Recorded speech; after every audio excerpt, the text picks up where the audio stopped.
So being adult entertainers, there is a way that we have to navigate our lives to make sure that one, we are 100% open and honest with each other.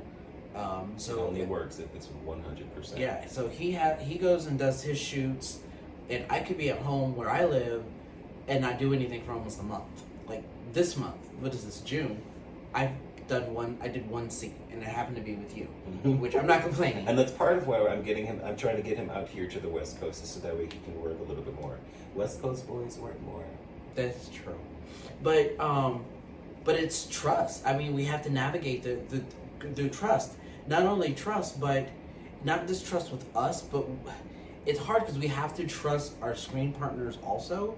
So for a lot of people who don't know, everyone is to get tested. You get tested for, everything under the sun to make sure that when you show up to set that you are ready to go. And let's say you're shooting on a Friday, you get tested on a Monday or Tuesday. From the time you get tested to the time you show up to set, those 2 or 3 days in between, you should not be doing anything that you could possibly get and pass on to somebody else. So you are therefore trusting that person not to do that. So ideally, they would be working with other people who are tested also and cleared for work. If you're doing pretty much studio stuff all day long, every day, which is maybe not quite every day, but many days out of the month, like I am, that I know all of my partners are tested. When I film content, I also require that my partners are tested and that they can provide me a test, and I just won't do it if they can't. Current test, not something that was, I was tested in December of 2020. Bitch, that's not right. That's not recent. I don't do that. I don't play that. I know a lot of guys who film content who have much more relaxed rules regarding testing. I don't play that. I want 7 to 14 days. Anything over 14 days, and you gotta go test again. Or we don't film until you're able to test and prove that you're all good. Yeah. Another thing we have to navigate is jealousy. I know in the past I have been a very jealous person, and I knew it was different for me with him. Is we were in California, and I had to take him to work, and it was a bi scene. It was with him and a female and another male actor, and I dropped him off. I went inside. I met the people. Now I didn't have to. I could have just simply dropped him off and left, but he wanted me to come in so I could meet the director, the photographer, and his co-stars. I was like, okay, I feel a little uncomfortable doing this because it was COVID and stuff like that. But everyone was cool, and I dropped him off. I went back to where I was staying, and he texted me later and said, hey, I'll probably be ready within the next 30-45 minutes, and it takes me about that long to get there. And I got in the car, we picked up. I didn't think twice about it. I went on about my day and did what I needed to do. In the back of my mind, after I picked him up later that day, I was like, he literally just went and had sex with 2 other people, and now is laying here with you. And I didn't think about it at all. That let me know that this relationship is where I am, and for me as an adult, that I'm mature enough to understand that this is work versus my professional life, or our professional life, excuse me. And I also think that it's the level of security that we have with one another, the level of confidence that we have in the strength of our relationship, and we know we can separate work from our love. I also have had a history of being the jealous type, but in this relationship, it's been so much easier, and it's honestly, for those who are jealous, it's liberating when you're able to put all of that shit aside and not worry about it. I know he's coming back to me. I know he is. And he knows I'm coming back to him. We don't worry about it. I'm not going to say that it never comes up. I mean, studio stuff doesn't bother me because I that's mostly what I do. And I get it. I understand that you go there, you film a scene, you get your check, you go home. You're friendly with a lot of the people that you work with, but it's very rare that you ever fall in love with someone that you work with. except in our case. Except in our case. Content sometimes makes me a little bit more nervous. I feel like with content, there has to be, and this may be the first time we're talking about this. There's got, like, when you're filming content, you're not getting an immediate paycheck. You're not walking out with money in your hand. You're walking out with contents that you could post that can potentially make you money over time. But I feel that, with my personal opinion with content, is that there has to be something there. You have to feel something for the other person to agree to it. You know, a little physical attraction, a little intrigue, a little something.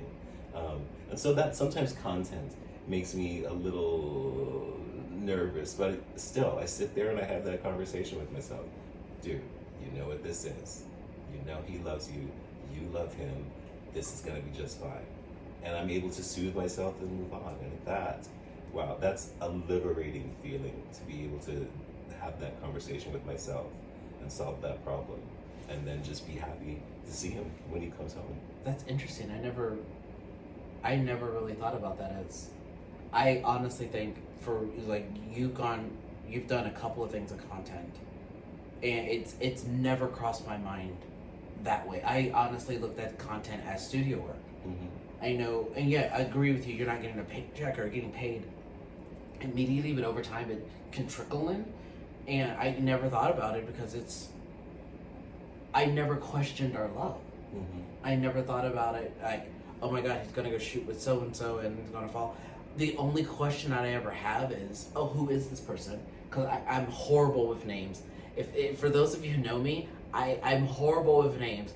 I recognize a face all day long. A name, I have to do the name game. I have to, like, associate your name with something or somebody I knew in the past for me to memorize it. But if I don't see a lot of people enough, I don't. So there's two people, like, right off the top of my head I can name. If you said their name, I know exactly what they look like and who they are, because I've worked with them multiple times here in Vegas, that I just know who they are. I'm like, oh, okay. If I worked with you once and you told me your name, no shade, has nothing to do with that particular person, that's on me. I am horrible with names. I can sit down and have a conversation with the person for hours and forget their name. But you show me their face, I'm like, oh yeah, I'll recall the entire conversation, except their name. But yeah, content, I get what you're saying. There has to be some type of an attraction to that particular person, which I agree, but it's never been to the level of, do I stay with this person or leave with this person for that person? I've never had that. I'm not saying that. Okay. I definitely don't have those feelings when I film content with people. But for me to film content, there has to be some sort of attraction there, and that's enough to make me feel like, hey, wait a minute now. No, never. But I don't worry that he's gonna go astray. I know he's coming home. Never. He knows I'm coming home. Or I'm just a flight away. But for the past couple of years, I've made it a point to put myself in situations that are a little bit uncomfortable. Mm-hmm. I want to challenge myself to grow. I'm pushing myself out of my comfort zone and challenging myself to grow. And this has definitely been one of those situations. Building a relationship when we're both working adult entertainment is definitely a situation where you're out of a comfort zone and you have to, like, feel it out step by step and figure out how you're going to make it work. And it's been challenging. No, there have been other things that have been challenging. Our relationship has not been challenging. It's been rewarding. But I think, to answer the question, some of the important factors to navigate a career in adult entertainment while you're in a relationship is honesty, communication, absolutely, and trust. Work on your relationship. You have to constantly work on your relationship. Loving each other and supporting each other and letting the person know that you're there for them. And that, you may be going out to take a dick on camera, but when you get home, you're going to take another dick. After a shower. After a shower, yeah. Maybe you might need a break depending on how big that other dick is. You might need a little bit of a break, but eventually some dicking around is going to happen. Oh my God. The dad jokes. Oh my God. god, that's hilarious.